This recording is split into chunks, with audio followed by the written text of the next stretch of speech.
Hello students, आज हम देख रहे हैं क्लास 7 चैप्टर 4 एक्सरसाइज 4.1। इस एक्सरसाइज के उसका क्वेश्चन 4 देख रही हूँ। आगे के क्वेश्चन के लिए मैं ऑलरेडी वीडियो बना चुकी हूँ, तो आप लोग देख सकते हो। ये एक्सरसाइज मैं एनसीईआरटी टेक्स्ट बुक में से ले रही हूँ। So let's start it. Write equation for the following statement. हमें स्टेटमेंट दिया हुआ है और हमें इक्वेशन बनाने हैं। Okay, the sum of number x and 4 is 9। हमें x एंड 4 का सम करना है, तो मैं यहाँ पे x प्लस 4 सम मतलब एडिशन होता है, तो मैंने एडिशन ऑपरेटर रख दिया है, इज इक्वल टू 9। तो यहाँ पे मेरा इक्वेशन बन गया है। आगे देखते हैं, 2 सब्ट्रैक्टेड फ्रॉम y, मतलब y में से 2 को सब्ट्रैक्ट करना है, तो y माइनस 2 इज 8। इज मतलब यहाँ पे हम इक्वल टू रखेंगे 8। इक्वेशन बन गया। आगे देखते हैं, 10 टाइम्स a इज 70। टाइम्स का मतलब होता है मल्टीप्लीकेशन। सो यहाँ पे हम करेंगे 10a इज इक्वल टू 70। आगे का हमारा स्टेटमेंट है, the number b is divided by 5 gives 6। b को अगर 5 से डिवाइड किया जाए, so b divided by 5 is equal to 6। आप इसे इस तरह से भी लिख सकते हो, b divided by 5 is equal to 6। दोनों ही तरीके राइट है। ओके, नेक्स्ट है, 3/4 of t is 15। Almost maths में हम ऑफ मतलब मल्टीप्लीकेशन लेते हैं। ऑफ का मतलब मैथ्स में कहीं सारी जगहों पे मल्टीप्लीकेशन होता है, यहाँ पे भी मल्टीप्लीकेशन होता है, तो यहाँ पे हम ऑफ मतलब मल्टीप्लीकेशन लेंगे। तो 3/4 ऑफ मतलब multiplication t, 3/4 of t is equal to 15। इसे बहुत अलग तरीके से लिखा जाता है, 3t/4 भी सब लिख सकते हैं। ओके, आगे देखते हैं।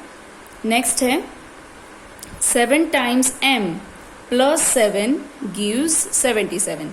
7 टाइम्स का मतलब मल्टीप्लीकेशन यहाँ पे होता है, ये मैं पहले ही बता चुकी हूँ। तो 7 टाइम्स m प्लस 7 गिव्स मतलब इक्वल टू 77। नेक्स्ट है, 1/4 of a number x minus 4 gives 4। तो 1/4 ऑफ अ नंबर x मतलब 1/4 मल्टीप्लाई बाय x, ऑफ मतलब मल्टीप्लीकेशन, माइनस 4 गिव्स यानी इक्वल टू 4। ओके, नेक्स्ट है, if you add 3 to 1/3 of z, मतलब 3 add to 1/3 of z gives 30। Okay, and if you take away 6 from 6 times y, मतलब 6 times y में से मैं अगर 6 को टेक अवे मतलब माइनस करती हूँ, यू गेट 60। हमें 60 मिल जाएगा। तो इस तरह से इक्वेशन सारे बन जाएंगे। ओके, अब आगे देखते हैं। क्वेश्चन 5 में हमें कहा गया है, right the following equation in statement form. अब की बार हमें इक्वेशन दी और स्टेटमेंट में डालने हैं। मैं पहले ही बता दूं कि स्टेटमेंट लिखने में बहुत सारे अलग अलग टाइप के वर्डिंग्स यूज हो सकते हैं, जैसे कि हम एडिशन को सम भी कहते हैं, ऐड भी कहते हैं और प्लस भी कहते हैं। तो अलग अलग वर्डिंग से अलग अलग स्टेटमेंट बन सकते हैं। मैं यहाँ पे एक टाइप का स्टेटमेंट बनाऊंगी, आप उसमें कुछ वर्ड चेंज करके भी लिख सकते हैं।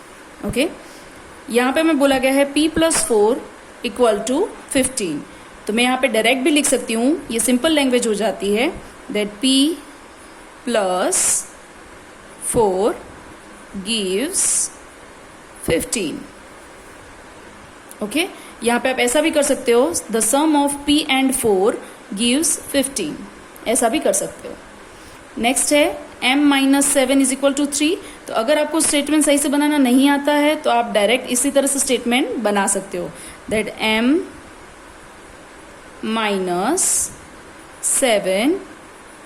Gives 3।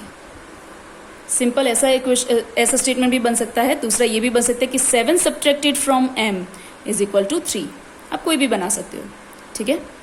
Then 2m is equal to 7। तो मैं यहाँ पे लिखूंगी, ट्वाइस भी लिख सकते हो, 2 टाइम्स भी लिख सकते हो। तो मैं यहाँ पे लिख रही हूँ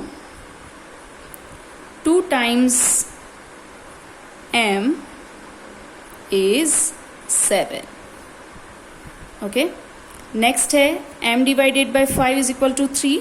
तो मैं यहाँ पे उसका स्टेटमेंट लिखूंगी. m divided by 5 is 3. Next है 3m upon 5 is equal to 6. तो मैं यहाँ पे ऐसा लिखूंगी 3/5 ऑफ m इज 6. यहाँ पे अलग अलग टाइप के वर्डिंग्स आप यूज कर सकते हो, ठीक है.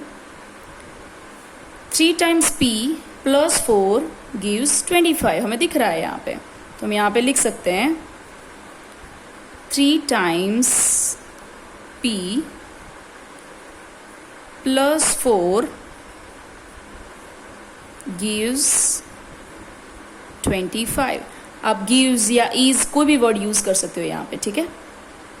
सेम वैसे ही 4 times p माइनस 2. तो मैं यहाँ पे लिख रही हूं 2 subtracted from 4 times p gives 18. और लास्ट में आ जाएगा p divide by 2 plus 2 is equal to 8. So हम यहाँ पे लिख देंगे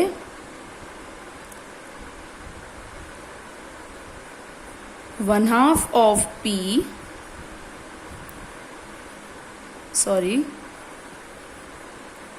प्लस 2 इज 8. ठीक है.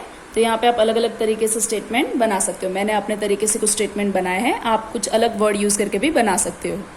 आगे देखते हैं.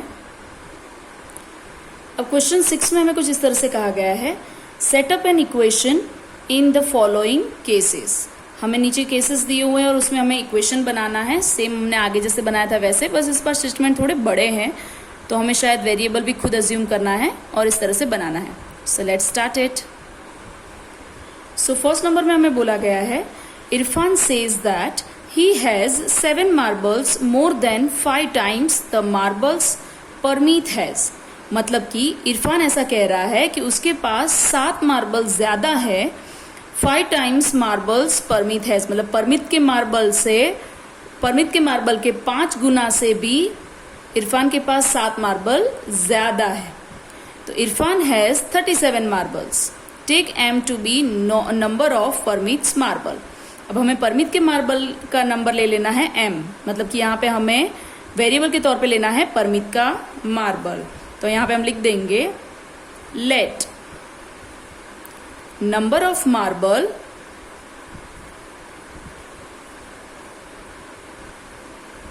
With Parmeet is equal to m. Okay. Then हमसे कहा गया है कि so number of marbles with Irfan is equal to 5. Parmeet के मार्बल को 5 गुना करके, मतलब कि 5 times करके 5m, उससे भी 7 ज्यादा 5 मोर मतलब प्लस, सो प्लस 7 इतने हो जाएंगे. लेकिन हमें बोल गए हैं कि कितने हैं, जो कि है 37. तो हम यहाँ पे लिख देंगे इक्वल टू 37. तो ये हमारा पूरा इक्वेशन बन जाएगा. ठीक है, इस तरह से. अब आगे देखते हैं. सेकेंड नंबर में हमें कुछ दिया हुआ है, सेम वैसे ही हमें सॉल्व करना है. सो let's start it. Lakshmi's father is 49 years old. मतलब कि लक्ष्मी के पापा की एज है 49 years. He is 4 years older than 3 times Lakshmi's age. वो 4 times ज्यादा ओल्डर हैं लक्ष्मी की एज से. मतलब लक्ष्मी से वो 4 गुना ज्यादा ओल्ड है. तो take Lakshmi's age to be y years. तो हमें लक्ष्मी की उम्र क्या ले लेनी है, y years. So let Lakshmi's age is equal to y years. अब यहाँ पे हमें बोला गया है कि Lakshmi's father is 4 years older. Sorry, मैंने यहाँ पे बोलने में थोड़ी सी मिस्टेक हो गई थी मुझसे. यहाँ पे हमें बोला गया कि he is 4 years older than 3 times लक्ष्मी's एज. मतलब कि लक्ष्मी की एज के 3 गुना से 4 साल ज्यादा. ओके, सो खाली 4 ओनली 4 टाइम्स ज्यादा नहीं, 3 टाइम्स से 4 साल ज्यादा. तो हम देखते हैं यहाँ पे लक्ष्मी's father is 4 years older than 3 times लक्ष्मी's एज. सो हम यहाँ पे क्या करेंगे, लक्ष्मी की एज को 3 टाइम करने के लिए 3y, लक्ष्मी की एज y ईयर्स हैं तो 3 टाइम y एंड +4, क्योंकि 4 ओल्डर ज्यादा हुआ तो हम +4 करेंगे is equal to father's age. Okay, और फादर की एज क्या है 49, तो हम यहाँ पे लिख देंगे 49. तो ये हमारा इक्वेशन बन गया. ओके, अब आगे देखते हैं. 3rd नंबर में कुछ हमें इस तरह से बोला गया है, the teacher tells the class that the highest marks obtained by a student in her class is twice the lowest marks +7. मतलब कि एक टीचर कह रहे कि उनकी क्लास में जिस बच्चे ने हाईएस्ट मार्क्स गेन किए हैं उसके मार्क्स जो हैं वो लोएस्ट मार्क्स के ट्वाइस, मतलब कि दुगने करके उसमें +7 करने पर मिल जाएंगे. तो द हाईएस्ट स्कोर इज 87 और वो हाईएस्ट स्कोर है कितना 87. Sorry for the disturbance. So हमें क्या करना है, take the lowest score to be L. हमें लोएस्ट स्कोर ले लेना है L. So let lowest score is equal to L. अब हमसे कहा गया है highest marks means highest score is equal to, highest score कितना है तो twice the lowest marks +7, twice the lowest marks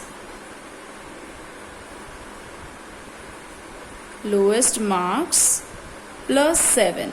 तो हमारे लोएस्ट मार्क्स हैं L और उसको ट्वाइस मतलब 2 टाइम कर रहे हैं, तो यहाँ पे 2L +7 और जिसका आंसर हमें दे दिया है जो कि है 87. हाईएस्ट मार्क्स कितने बोल रहे हैं 87. तो यहाँ पे मेरा इक्वेशन बन जाएगा. ओके, और अब आगे देखते हैं 4th नंबर, लास्ट क्वेश्चन है ये. सो उसमें हमें कहा गया है in an isosceles triangle the vertex angle is twice either base angle. मतलब कि आइसोस्केल ट्राइंगल है, मैं यहाँ पे फिगर बना रही हूँ रफ में, आप लोग भी आप फिगर बनाकर ज़्यादा अच्छे से समझ सकते हो. तो मैंने यहाँ पे बना दिया है. आइसोस्केल ट्राइंगल का मतलब होता है जिसकी 2 साइड सेम हो. ओके, तो यहाँ पे मैं ट्राइंगल ले रही हूँ ABC, जहाँ पे AB is equal to AC है और जहाँ पे हमें क्या बोला गया है कि the vertex angle is twice either the base angle. ये दोनों बेस एंगल है जो कि दोनों इक्वल होंगे आइसोस्केल ट्राइंगल में और ये वर्टेक्स एंगल है. ओके, तो हमें कहा गया है कि वर्टेक्स एंगल जो है वो बेस एंगल का ट्वाइस है. Okay, vertex angle is twice the base angle. तो हमें कुछ उसी तरह से करना होगा. ये ट्राइंगल मैंने प्रॉपर ड्रॉ नहीं किया है, ये रफ में ड्रॉ किया हुआ है. ओके, सो देखते हैं. हमें यहाँ पे बोला गया है let the base angle b is degree, base angle is B degree. मतलब बेस एंगल जो भी है B and C is equal to हमें B डिग्री ले लेना है. Remember that the sum of angles of a triangle is 180 degree. तो हमारे इक्वेशन बनाने में ये चीज़ हमें हेल्पफुल रहेगी. तो हमें यहाँ पे लेना है, क्योंकि मैंने यहाँ पे खुद ट्राइंगल ड्रॉ किया तो मैं सब कुछ खुद से यहाँ पे लिखूंगी. लेट आइसोस्केल ट्राइंगल